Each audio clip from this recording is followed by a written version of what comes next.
ستظل مصر غنية بأبنائها الشرفاء من رجال الأعمال والخبراء والمجتهدين في كل المجالات، ينشرون العلم والمعرفة، رافعين راية العزة والكرامة، ومؤكدين علامات الريادة والتاريخ.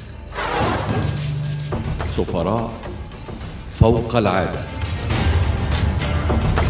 دولة السودان الشقيق الخرطوم. سيداتي وسادتي، السلام عليكم ورحمة الله تعالى وبركاته. يقول الحق سبحانه وتعالى: وقل اعملوا فسيرى الله عملكم ورسوله والمؤمنون. صدق الله العظيم. أحييكم سيداتي وسادتي، دكتور مصطفى الأدور من هنا، من العاصمة السودانية الخرطوم، هذا البلد الحبيب الذي يعد امتدادا لنا ونعد أيضا امتدادا له، هذا الشعب المضياف الكريم. هنا في هذه الزيارة التي أسعد وأتشرف بها عبر القناة الفضائيات المصرية، حيث نزور هذا البلد الجميل الذي نتمتع من خلاله بأربع حريات نتمنى أن نستغلها أفضل استغلال نحن كشعب مصري وسوداني. ضيف الليلة المصرفي البارز السيد الأستاذ أحمد الليثي، الخبير المصري المصرفي.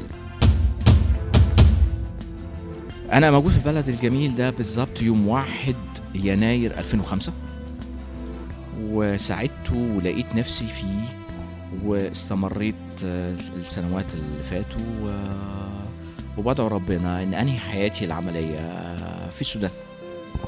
كده أنت حابب تواجدك؟ لا، السودان بلد خير، شعبها طيبين،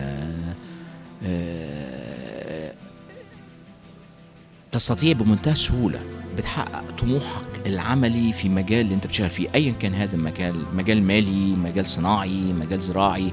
عدد البلد دي ربنا وهبها بخيرات كثيرة جدا، بس احنا في مصر للأسف مش واخدين بالنا منها. بماذا تنصح يعني رجال الأعمال والمستثمرين من يتجه هنا ليستثمر، لا يستثمر للسودان وإنما يستثمر لمصر أيضا؟ يعني أنا طبعا بأيد ساعتك في مقولة إنه الاستثمار هنا مش للسودان، ده الاستثمار هنا لمصر، لأن السودان هي البعد الاستراتيجي لمصر. وفي كثير من المصريين، أنت حضرتك لو نزلت هتلاقي مصريين مولودين هنا جيل عن جيل، ده الجيل الثالث ولا الجيل الرابع.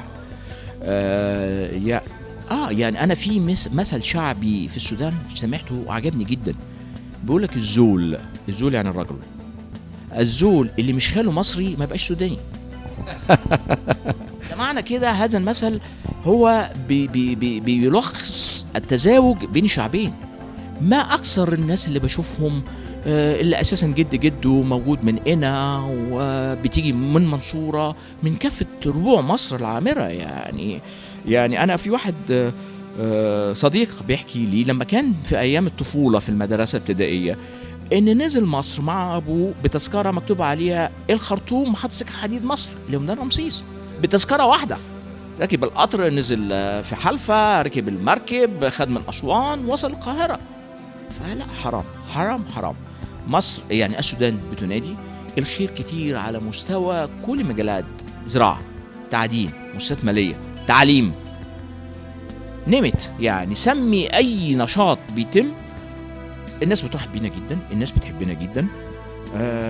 كل سوداني صديقي في الوقت الحالي يا إما تعالج في مصر، يا إما مدرس اللغة العربية أو الرياضيات أو الإنجليزي كان من مصر. البنك الأهلي المصري، بنك أهل مصر. أهلا بيك في بنكك.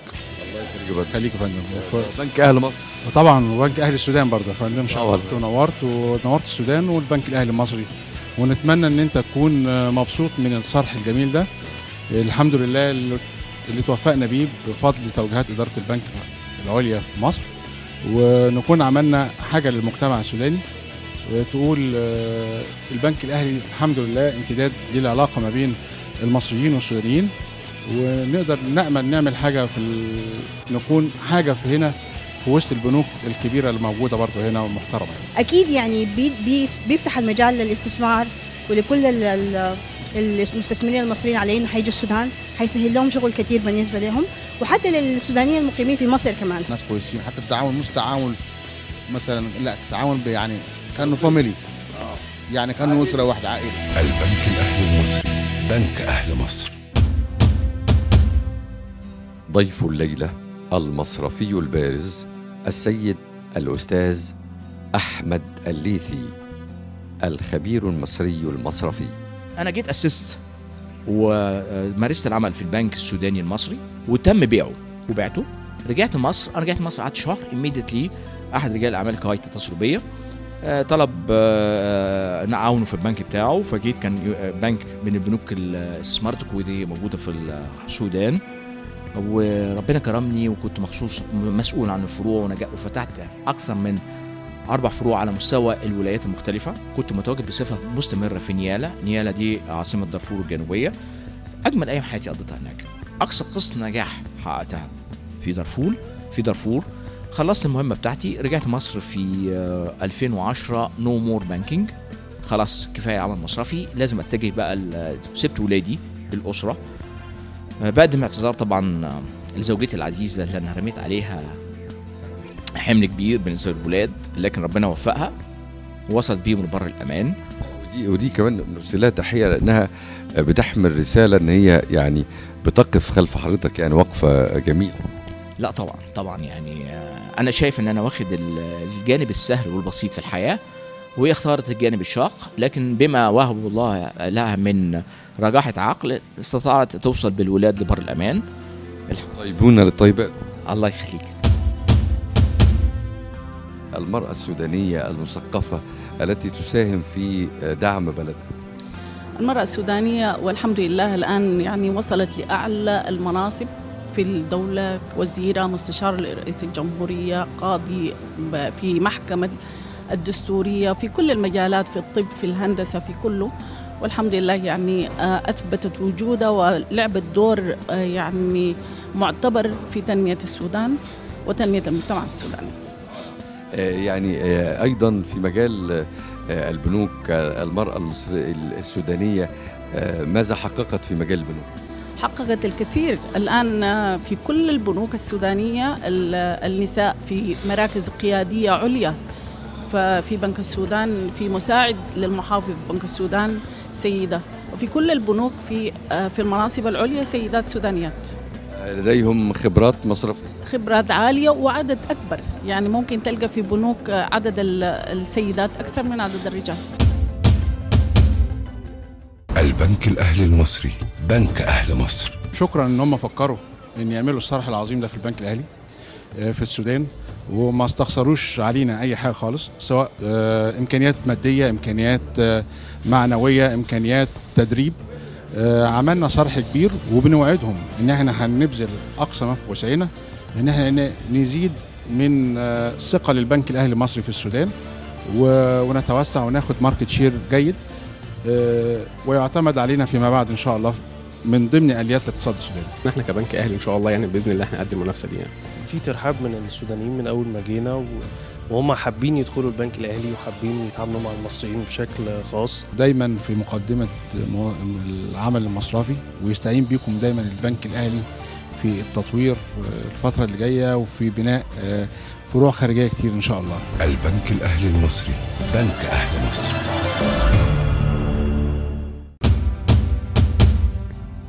ضيف الليلة المصرفي البارز السيد الأستاذ أحمد الليثي، الخبير المصري المصرفي. فيري شورت نوتس. الخير كتير، إمكانيات كتيرة، الناس طيبة، العناصر الشابة من العمالة اللي بختارها من داخل السودان سريعة التأقلم، سريعة التعلم، سريعة الاستجابة. إذن كل الأمور متاحة لأن تتألق وأن تنجح وأن تحقق لبلدك وللسودان كل التقدم. يا فندم، اللي يجي السودان ما نجحش تبقى أمه غضبان عليه.